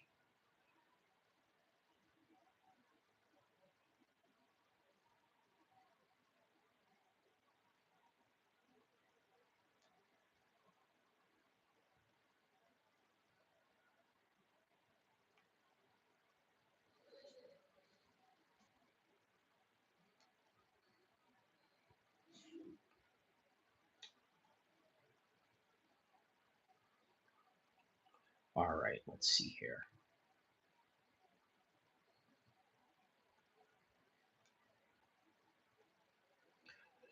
All right, so the next thing that I want to talk about in this video and in this live stream, by the way, if you're watching this in live stream form, you're seeing the video version of it. If you're watching this in video form, you're hearing the audio version of it. So the fighter pay, when it comes to this deal with Paramount, is it going to change lives for fighters? Here's the thing. Here's my answer. It will absolutely increase the pay for many fighters in the undercard, in the main card. But what about the main event guys? What about Dricus du Plessis? This is his first title defense, or no, not his first title defense. Is it his first title defense? Whichever title defense it is for Dricus du Plessis, he is now trying to be a pay-per-view star, okay? And it's going to change dramatically. How about Tom Aspinall? They know that Tom Aspinall is going to be a dominant champion. And as a result of him being a dominant champion, they said, all right, we're going to nip this in the butt. We're going to put a cap on your price tag. That's what we're going to do. Put a cap in your price tag because we can control the narrative, and you have yet to really prove yourself as a pay-per-view star. Now, here's another thing that I think is really important. A lot of people are saying that pay-per-view is dead now that this whole deal has came to fruition. Look, here's the thing. I don't think that it's dead, okay? I don't think that it's dead at all. I think that there are going to be some fights that they will use to try and garner some kind of revenue out of it. If there's a big fight, let's say if there's a big celebrity that wants to come into the UFC and fight, of course they're going to make a pay-per-view out of that. Let's say if Islam and Khamzat both win their titles, right? Islam winning the 170 title, Khamzat winning the 185 belt, and then Khamzat moving down to 170, or even Islam moving up to 185, if you could imagine that. That's going to be a pay-per-view. There is no way they're not going to do anything less than a pay-per-view for that one. So with that in mind, that is all I have for this video on this particular topic and in this particular time. Don't forget to like and subscribe. I will see you in the next one, inshallah. And for those that are in chat, stay, because obviously I just did that to record a video. I have now just literally recorded a video while I was talking to you guys at the same time. So I'm going to end the recording of this video right now, and I'm going to stay on the live stream with you guys in the process, and we are ready to go and release this video. Find predictions, news, and everything that deals with MMA. Shout outs to Kyrie, El-Kheer MMA, Sacramento, California represent. That's right, Kyrie. I appreciate you, my nigga. You can't be here. You was talking that shit. That's right, bro. Much love, so I appreciate you for always stepping in, bro. Be safe out there. Man, my nigga Kyrie. My man Kyrie came through. He started talking that shit. Hey, here's the thing. Here's the thing. That nigga will whoop your fucking ass. You would think that nigga's all squared up and all that type of shit. Nigga come through and beat your fucking ass. Like, man, fuck you up. You would never see it coming. So for those of you. Hey, shout outs to Rich Trapper on that one. Rich Trapper got in trouble with the black community for protesting the ICE raids in LA, right? You know, because look, if you guys know anything about California politics, right, there's a lot of you know, black versus brown thing going on, and him going to protest on behalf of the Mexicans. Yeah, man, they did not give him, you know, the proper what do you call it? They did not give him any proper positive reinforcement out of that one. Fresh Melon Juice says Dana has promised all the UFC fighters gift cards, UFC shops instead of pay-per-views. Man, that is horrible if that is true, by the way. Fresh Melon Juice says Nick Fuentes saying the N-word. Is that okay now? Can we all say it? Look, did he say that? I didn't know about all that, man. Matter of fact, Fresh, I'm going to pin your comment right here about Dana giving fighters gift cards and all this other stuff. It's kind of crazy. That's what a lot of these, you know, businesses do, right? They sort of give you like, so, and sure, that's short-lived. One, let's see what happens. Control the narrative and to come into the UFC and fight. Of course, they're going to make a pay-per-view out of that. Let's say if Islam and Khamzat both win their titles, right? Islam winning the 170 title, Khamzat winning the 185 belt, and then Khamzat moving down to 170 or... All right, so that video right there is going to be released soon right here with full visuals and all. So, all right, let's get this thing, you know, cracking right here. Hold on a second here. All right, man. Shout out to everybody around the world that has been tapped in to this one right here. Let me upload this video right now. So speaking of Rich Trapper, by the way, the homie of mine that you see in the outros. Hold on, let's play Zane's you know, Moses Itauma thing right here while I do this. And you know, he's got a big chance of pulling off the upset. Khamzat versus Islam would be the biggest fight of all time. It really would, right? I mean, look, Muslim on Muslim, and then there's a history behind them. There's that little beef with Abu Bakr. If you remember back when Islam had, you know what? If Islam and Khamzat were to fight, guaranteed they're going to play that video of Khamzat fighting in the stance against Abu Bakr during the time that Islam had beaten uh, Charles Oliveira in Abu Dhabi. So yeah, that would definitely be hyper emphasized right there. In time, bro. You know, Moses Itauma is looking unstoppable right now, and I wouldn't put it past him to, you know, get an early job done here against Dillian Whyte. I just feel Dillian Whyte is inactivity is going to let him down in this fight, and it's going to show. Understand? That's the problem there. You know, that's what makes me not confident. But looking at his training physique and everything, he looks like he has been staying ready and he's in shape. You get me? And he can't be written off here. You know, but Moses Itauma, I think he's just a very good fighter, and he's got a very good amateur background. You get me? And the timing of this fight makes it a right sort of call for Moses Itauma to go in with Dillian Whyte. Dillian Whyte being the older inactive guy as well.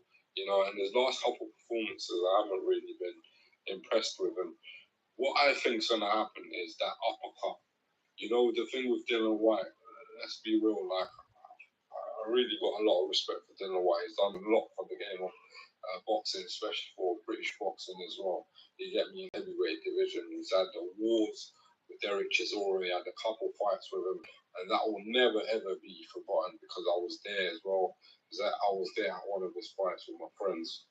So I went to that fight against Derek Chisora where he knocked him out at the O2 Arena. You get me? So, like, you know, I respect him and I respect what he's done for British boxing and boxing in general. But I just think his time has gone and done. And yeah, unfortunately, I got respect for him. He's from Brixton as well. But unfortunately, he's going to get knocked out in this fight. You get me? Like, as much as I like Dillian Whyte, you know, I've got to keep it real on the channel because it's all about making money on this channel. You understand? So what I'm saying to you is realistically, I don't think he's going to pull off the upset. I think Moses Itauma is going to knock him out. You know, and I do feel like it's going to be it could be early, but I'm going to go for mid to late round stoppage from Moses Itauma in my final prediction, guys. You know, I just see the inactivity doing not a lot of favours for Dillian Whyte in this fight, especially against a young, hungry lion in Moses Itauma. I think it's going to be too sharp, too fresh for him.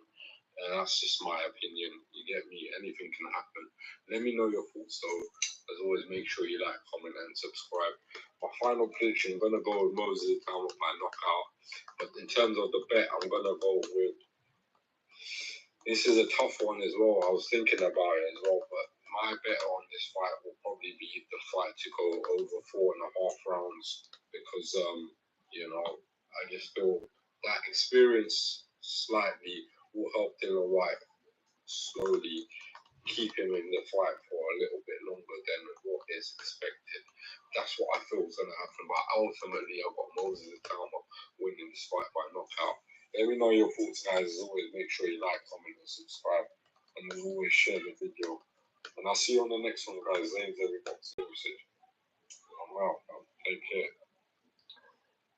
All right. So Gratitude says 319 predictions. Look up. Well, rewind from the very beginning. Yeah. I think you'll get the full extent of that if you rewind back from the very beginning. I'm just uploading a video right now. Hold on a second here.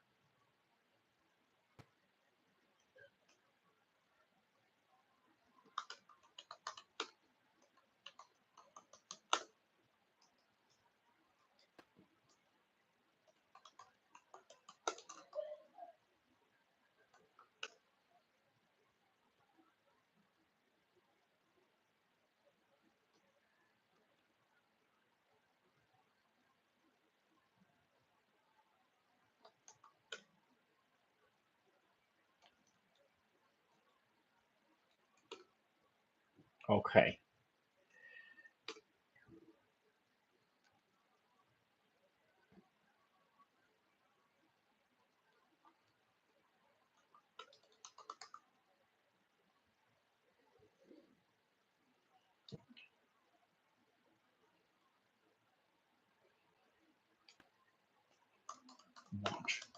till the end.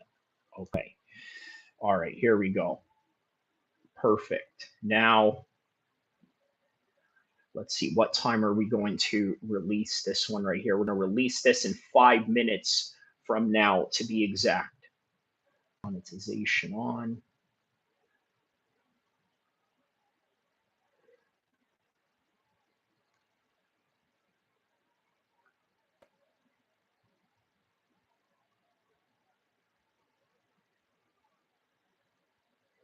All right, let's see here. Main event, brother. Do you fight? I've fought before. I have. Yeah, I've had some experience in MMA and Muay Thai. So, main event one. Okay, so I'm going with Khamzat on that one. If you want to know, start from the very beginning, and I'll give you a breakdown on that one.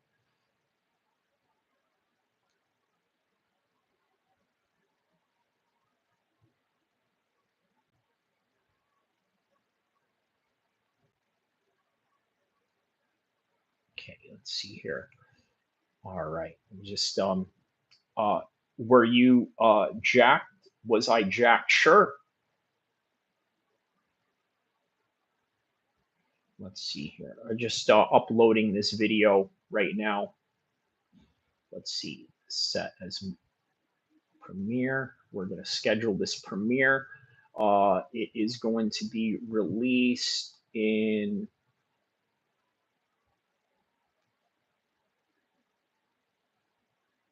7:30 in the morning.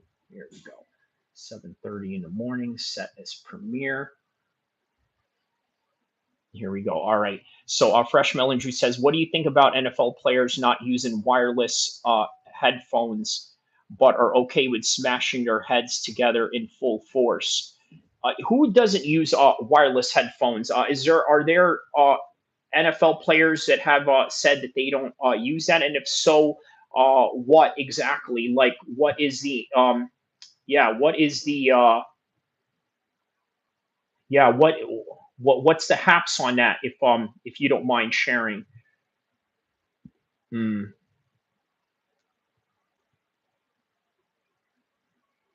Okay, maybe we'll do 45 or so. Okay, 7:45 we'll release that one. There we go. Okay.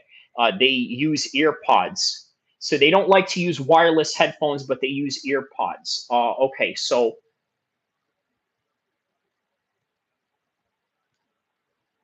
yeah, I don't understand. Let me know what that means, my man. Okay, so now I've just fully released that video. That video is going to be out now in approximately 15 minutes from now. So yeah, I'm going to run this show for about 15 minutes, and then what I will do is I will have the premiere going, and then and then we'll call it a show. He Prince Vandros says, "You have a nice beard. Thank you." Gratitudes asks, "What's your?" That's not a question for anybody to answer on here. You know what I mean? That's kind of a weird question, to ask if you ask me. Kind of a weird one. But yeah, let me know what part of the world you are from, my man. So, all right, we're going to get to the bonus aspect of this live stream right now, right? Obviously, we went through the whole entire subjects. We'll just talk random fights, and yeah, unless he's talking about fighting, I don't think he's talking about fighting Fresh Melon Juice. I think when he's asking body, he's asking about 187 statuses. So yeah, that's what I think he's trying to talk about. So. Yeah, man, a very inappropriate question to ask online, if you ask me. But my proper answer would be zero. Prince Vandro says, "What is that supposed to mean, bro? You choose the weirdest thing to ask." Yeah, man. Well, it's the internet for you, right? Here in the internet, people are going to ask, the darnest things, right? So that's just really what it comes down to. So yeah.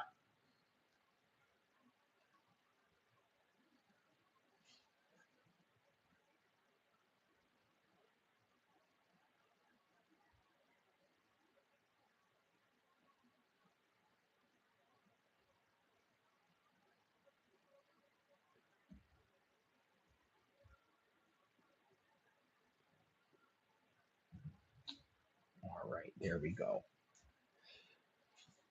Okay, so let's see here. Marty Miller says, can't face Kyrie unless you tell him you can beat him in a fight. Is that really what it is, man? Is that really what it is? Is that really the only thing that annoys me if somebody says that? I don't know, man. I think I mean, well, look, if it's unbelievable, right? If you're like somebody that doesn't train or that has no, concept of fighting whatsoever, then yeah, I may, be upset at that. But if it's like a person that actually trains or this and that, then I'm going to talk about it in a very technical matter, like, all right, you know what? Maybe you can, if you do have the right wrestling, or if you have, the right striking, or if you have the right, stuff going on, or if you have this going on, maybe you can, maybe you can't, this, that, and the other. So yeah, it would go something like that, I would say. So uh, yeah, just ask Wicked MMA. Oh yeah, man, I remember that guy, right? The guy who claimed to have trained with Longo and Sterling and Matt Serra and Weidman and all that, right? He says, "I'm sure you would snap if someone talked crap on other things, but I've seen you only lose it on Wicked saying he would sleep you." Yeah, yeah, that's what it is. Because you know what? I've seen his training video, right? And the training video that he had going on wasn't anything, that impressive to where, like, all right, you know what, this is somebody I should fear. And you know what, here's the thing, right? The guy claims that he's an MMA fighter, but he's only training in boxing, right? So it's like, the only training footage you have is in boxing. Like, what is it like? Are you afraid to like take kicks?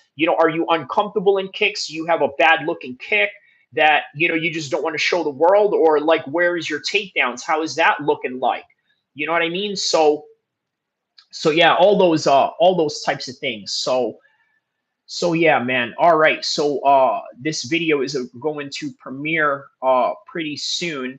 We're gonna go for about another 10 minutes or so, and then we will wait for the video to premiere. Garrett uh Get Trade says, I have 319 spare, one ticket. Do you want it, mate? Well, I'm not going to be in Chicago, so you're going to have to find somebody that's in Chicago if you want to give those tickets. But highly appreciate that from you, my man. Highly appreciate you, looking out for that. If you are being sincere and you are being real, you know. But yeah, speaking of which, man, Marty, man, we haven't seen Wicked, come here ever since, right? He's never, pulled up ever since. So I don't know what's the haps on that. So yeah, man, uh, I'll fly you out, and you have to stay in my hotel with me. Oh man, come on now. Is that an indecent proposal on your part there, Grata Trades? But yeah, on any regard, yeah, that's a weird thing to say, my man. You got to check yourself on that one. Kind of a weird thing to say, but yeah, whatever. Yeah, man, where is that Wicked MMA guy? Right, we haven't seen him here, but anyways, he's not, really anyone important or anything of that. So, and one pillow, yeah, man. All right, you guys are trying to, lead this into a very strange and weird conversation that doesn't need to be. But on any regard, yeah. All right, so let's see what else is going on in the news. Let's hear what Dana White had to say, right? Now, look, these uh, press conferences for post-fight Contender Series are not necessarily always about the Contender Series itself all the time, right? The other aspect of that is just Dana White doing his own podcast, really. Fresh Melendry says, take control, man. Prince Vandro says, I think this dude is weird. No offense, bro. Asked your body count, then asked, yeah, that is kind of weird, right? And then I want to get to know you on, okay, yeah. Yeah, very weird dude, man. You're on some Adam 22 stuff right now, my man. What is up with that? What is up with my man on some Adam 22 stuff right now, man? All right, let's hear what the boss Dana White had to say about this.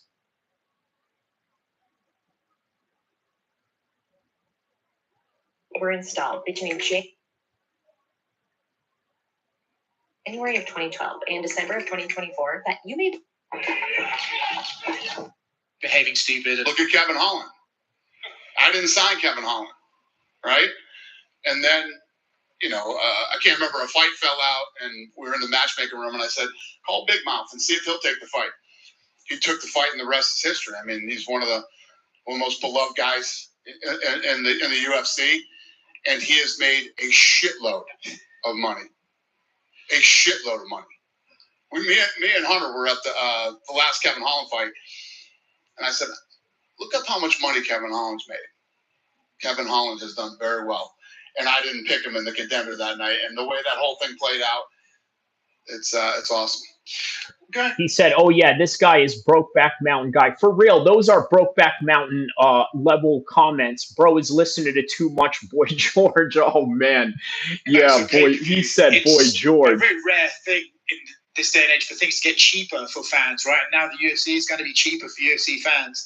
How much was the rising costs of pay-per-view a factor in your decision to maybe move away from that model? So whatever happens with our partner, when we go in and we do a new deal. All right, guys, we got 8 minutes until the premiere of this video. We were with Spike TV, then we went with Fox, ESPN, and now Paramount. All of these guys have different objectives and goals, that they want to do with their property over the next several years. Whatever it is, we are aligned, and we get in, we roll up our sleeves, and we do what needs to be done. If it was going to be pay-per-view, it was going to be pay-per-view. If it was going to be subscription. With the model that you have now with Paramount, does that mean we can do numbered events in other countries prime time locally? So, for example, the Manchester event, could you now do that at prime time in the UK? All that stuff still needs to be worked out. Okay. And then the fighter pay stuff, obviously that's going to go up. The fighter's going to get money. Do you guys look at that as a case-by-case contractual basis with each fighter? Or what's the question? I'm getting that. Do you look at it case-by-case with each fighter, or do you go, right, we're going to... What was the first part of the question? Fighter pay. Fighter pay. Yeah. So do you look at it as like case-by-case on each fighter, or do you go, right, we're just going to up the base pay and maybe up the bonuses? How do you sort of figure out the fighter pay rising?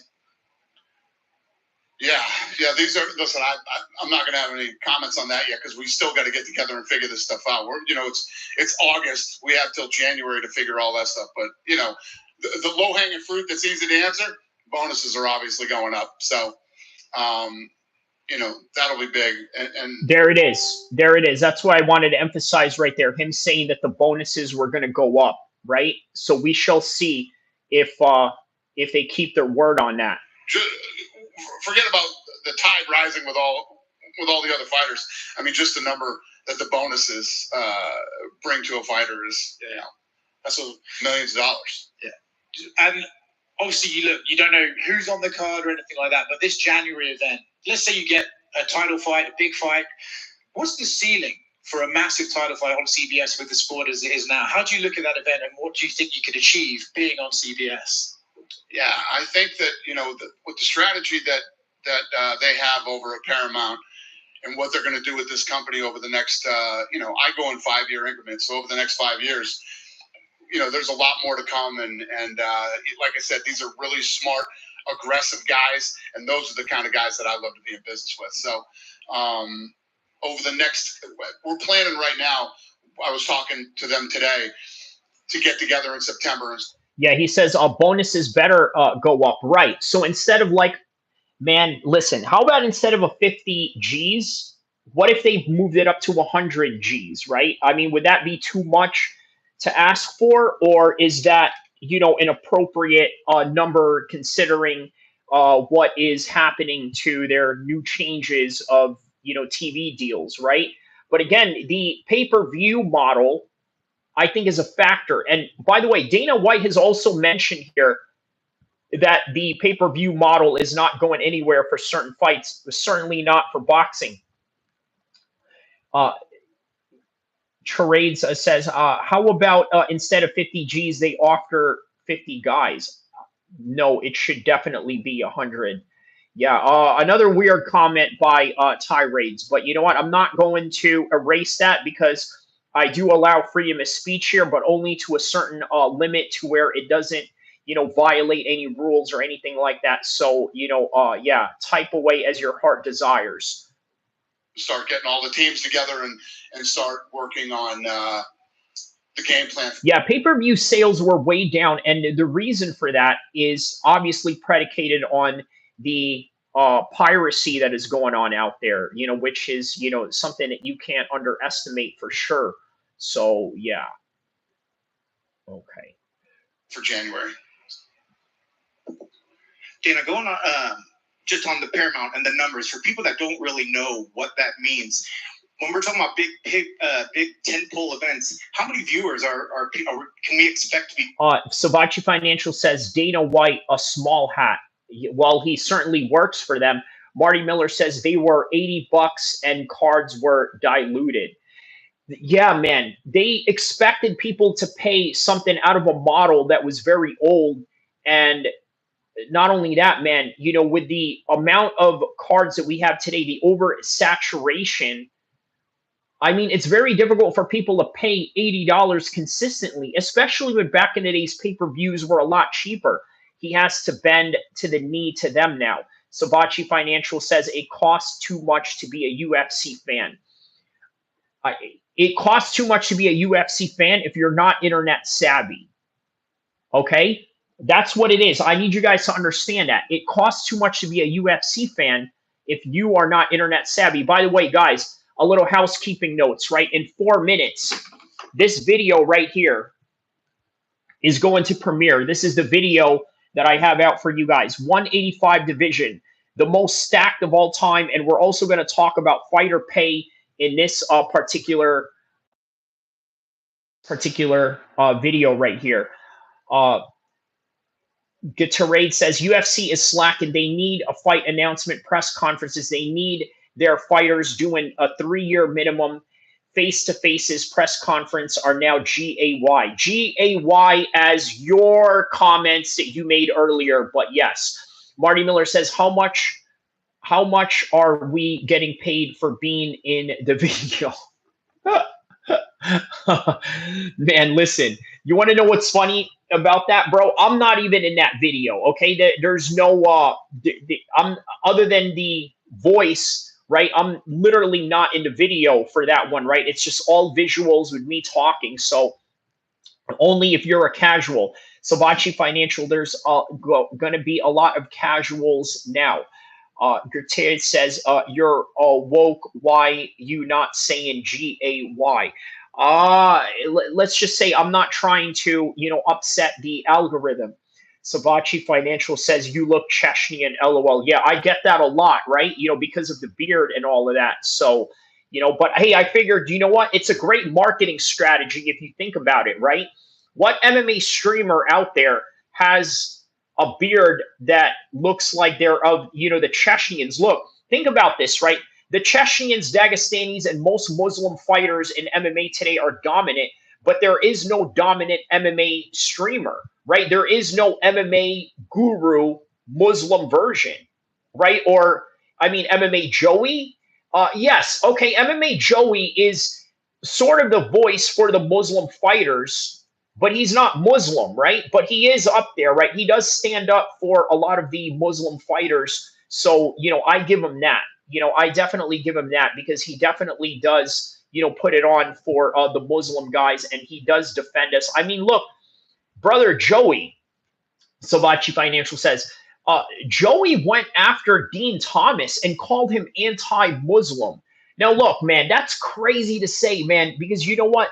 I don't know if Dean Thomas is anti-Muslim. I mean, write on the comment section below if you think that he is. He's never showed any signs of that or any type of, aggression or transgressions towards Muslims. I don't call picking against a Muslim fighter as some sort of like indication that they're anti-Muslim or anything like that.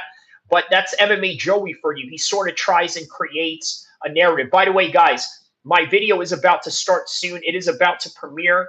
Don't forget to tap on over there and check out the new video that I have right now. All-time stacked division at 185. Also talking about the fighter pay post-Paramount signing. Okay? You love your jersey, guys, Savachi Financial says. Sabachi Financial says, because you're biased towards Jersey. Man, I'm a West Coast dude. You know that, Sabachi Financial. You know, I represent the West Coast to the fullest. You know that. Fresh Melon Juice says, there's no comedian who is mixed race and refused to tell people he's from. It's impossible to correct racists these days because he says, because of your Frankie Edgar connection. West Side. That's right. Speaking of West Side, yeah, we're about to take a ride on the West Side because my video is about to premiere right now. Here we go, guys. Get on the video section right now.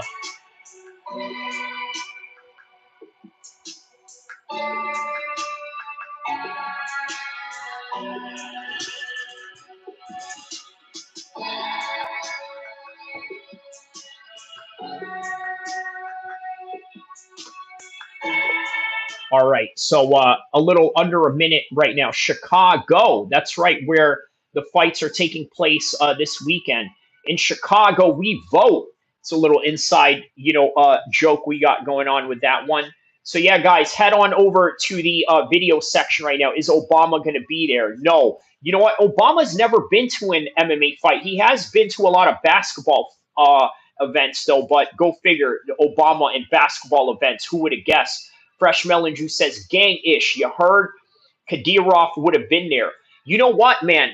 Why not, right? I mean, I think that with the political landscape right now, with Trump sort of siding with Putin and telling Zelensky that, hey, you lost, get over it, move on.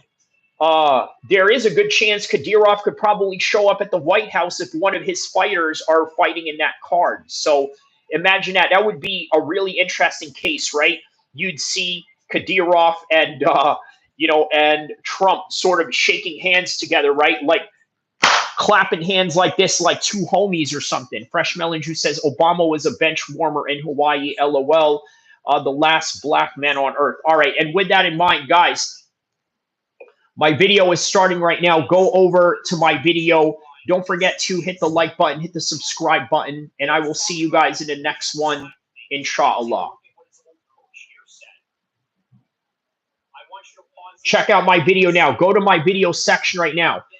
Okay? Go to my video section right now. I'll see you guys in the next one, inshallah.